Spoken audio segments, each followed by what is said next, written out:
Hello, welcome to Ryan Michael Yoga. Today I want to talk to you about something very, very, very important and very powerful. Yoga Nidra. So, Yoga Nidra, in the very, very simplest form, is a systematic approach to deep relaxation. Very deep relaxation. Relaxation physically, mentally, energetically. Subtle relaxation, really. Because when you get very relaxed, you need to have this subtle awareness. And this is one of the things that we build in Yoga Nidra. So Yoga Nidra is the most powerful practice for our time. Why? Well, because there's a lot of anxiety in the world. There's so much anxiety in the world. So much. There's fear running rampant all over the place. There's hate. There's confusion. There's unclarity. Is that a word? There's dissonance. It's all over the place, this world that we're living in, and the emotions and the energy. So, Yoga Nidra. Now, it's not just relaxation. No. Yoga Nidra, it's a practice that brings you into connection with your unconscious self. It bridges the gap between the conscious and the unconscious. We go into this space of deep relaxation that is somewhere between the awake and the sleep state, somewhere between. The awake state is our conscious mind, the sleep state is our unconscious mind. We can think of it in those terms, very simple. Now, Yoga Nidra, we relax so deeply as though we're going to sleep, but we make a intention, resolution to stay awake and aware. Very important. And as we do this, we keep ourselves up. So we can go into this sleep state, into our unconscious, while being awake. Now, as we move from the conscious to the unconscious realm, let's say unconscious, it's down here, conscious is up here. So as we move from the conscious realm to the unconscious realm, we go through our minds. And as we go through our minds, there are things that, and we go through our minds because you're going from conscious to unconscious. Conscious is surface level, unconscious is deep. It's like you're diving down into the ocean. So we're going through, maybe we're doing it like this, maybe we're doing some weird pattern to get down into the unconscious. Maybe we go down, do something like this. I tend to come in and out a little bit of it when I'm doing it. So it's almost like, and as we're going down into the unconscious realm, we go through parts of our mind that we perhaps have not given enough attention.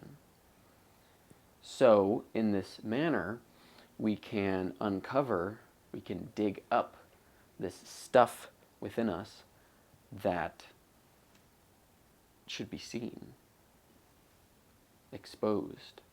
And of course, this is not something, it's not like you're going into this and you're taking this stuff up and you're showing people. No, it's so that you can see it with your own eyes.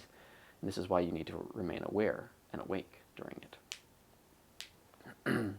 And as you go deeper and deeper, you might get uncomfortable.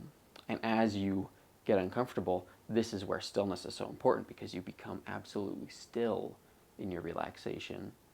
You choose into absolute stillness, and you're reminded of absolute stillness and the importance of it. And by being still, the discomfort is released, because we're relaxing. Stillness alone does not release discomfort. A lot of times stillness will contain discomfort, because stillness to some bodies is not relaxing. It's tension. You're trying to hold still so much that you're cleansing all your muscles. That's not stillness. No. In Yoga Nidra, we relax so deeply and we become so still that things can move. And as our awareness drops down, so does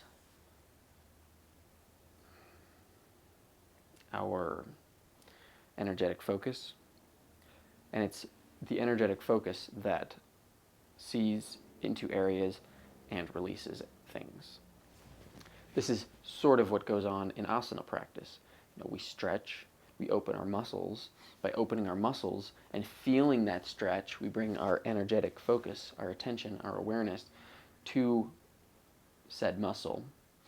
And muscles are really good at holding tension and trauma and emotion and all this stuff that is in our unconscious.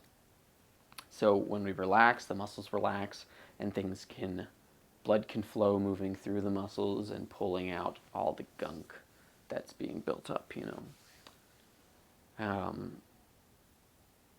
So, coming back up to being conscious,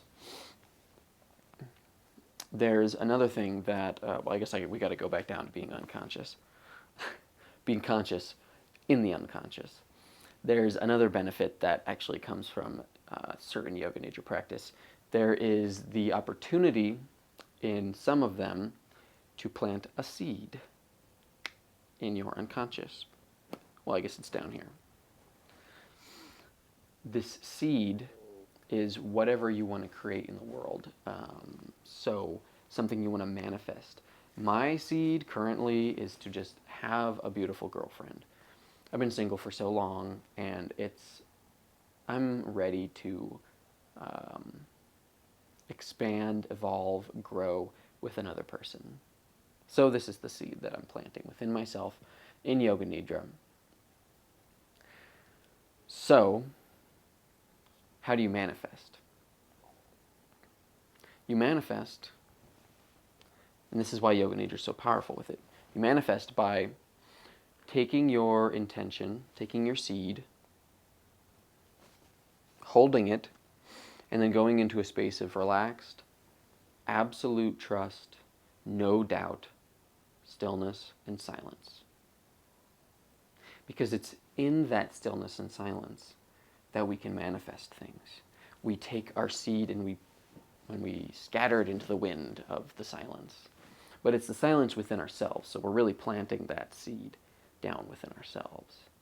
The unconscious is more close to that silence. Of course, the conscious mind is close to that silence too, but the conscious mind jibber-jabbers and jibber-jabbers all the fucking time. So if you're trying to plant seeds when you can't see the silence, you're not going to be able to do it.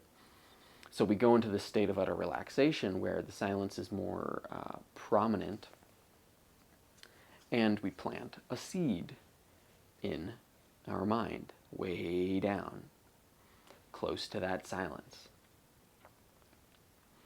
Further, the unconscious self is more attentive and... no, that's not right. Sorry. The unconscious self is more receptive. That's the word I was looking for. It's more receptive to things. Our conscious mind is not receptive. We can listen, but like I said, we're just doing this so much up here that we can't really absorb information. So if you can get to this state where you can quiet your thoughts and then listen to people, oh my God, listening to people is so much better and so much easier and so much, you absorb so much more information. It just comes in. You're like a sponge. Just allowing the liquids of other people's minds to join with yours. Is that weird? It sounds kind of weird. I was hoping it would sound kind of weird. Anyway, so you take that seed and you plant it in the silence. You let it go, and then you trust. You trust, absolutely, this is probably the more important of all of it, is you trust that it's going to happen. So when we get into this state of Yoga Nidra, this state of conscious unconsciousness, this state of awake sleep, you can, this state of utter relaxation, it's the relaxedness that brings no doubt. When we are relaxed, we trust so much more easily. When we're tense, we don't trust. This is just the way our bodies react to situations. If we are fearful, we're not going to be trusting, and if we're fearful, we're going to be tense. If we're angry, we're going to be tense and not trusting. The emotions, the body, the energy, the perception of the world, it's all intermingled. It's all, it's all like this. It's all kind of doing this. So if one is affected, then the other is going to be affected. Or if one's affected, then the other is going to be affected. Vice versa, whatever. So that is one of the things that we can get from Yoga Nidra, is this practice of manifestation of our desires.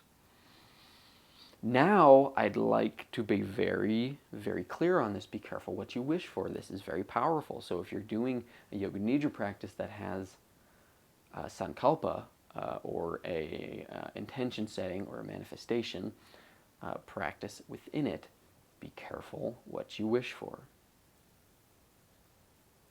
No, be very clear with your intentions. Be very clear with what you want. But don't worry so much. Just be clear with what you want. Be honest with yourself. God damn it, be honest with yourself. Okay, well, anyway, thank you for watching. That's all I wanted to say on Yoga Nidra. Oh, I guess I have... So the reason I wanted to talk about this is because my Ryan Michael Yoga on Patreon, I'm starting my focus. I've been trying to figure out what the hell I want to do with it. And so now I decided I'm going to actually focus it on Yoga Nidra. So we're going to do a monthly live Yoga Nidra taught by yours truly. This is probably going to be on Zoom. I don't know the times that it's going to be quite yet. But that's going to be for the $3 subscribers. The $5 subscribers are going to get the recordings as well as the live. And then the $11 subscribers are going to have access to a downloadable audio file of the Yoga Nidra. So I'll just pull the audio from it and upload it so that you can download it. That way you can take it if you're going somewhere. You can have it if you're going to be offline. It's really nice to have audio versions of Yoga Nidra instead of the video, in my opinion, because you don't need the video. You really don't. You just need to listen. The point is to listen to the voice of the instructor and to be aware. Those are the only two things you need to do. That's it. That's it. It's so easy. It's so easy, and it's so powerful. So, give it a try. Go research it yourself. Go look it up on YouTube somewhere else. There's totally free classes, but I'm looking for supporters. I'm looking for people who like my teaching, like the things that I say, and just vibe with me. I'd be happy to even add some other stuff. I think I have a Discord channel still going where we can chat, but that's through my Patreon. So, comment if you like, share please, don't forget to subscribe, and also don't forget to have a wonderful day.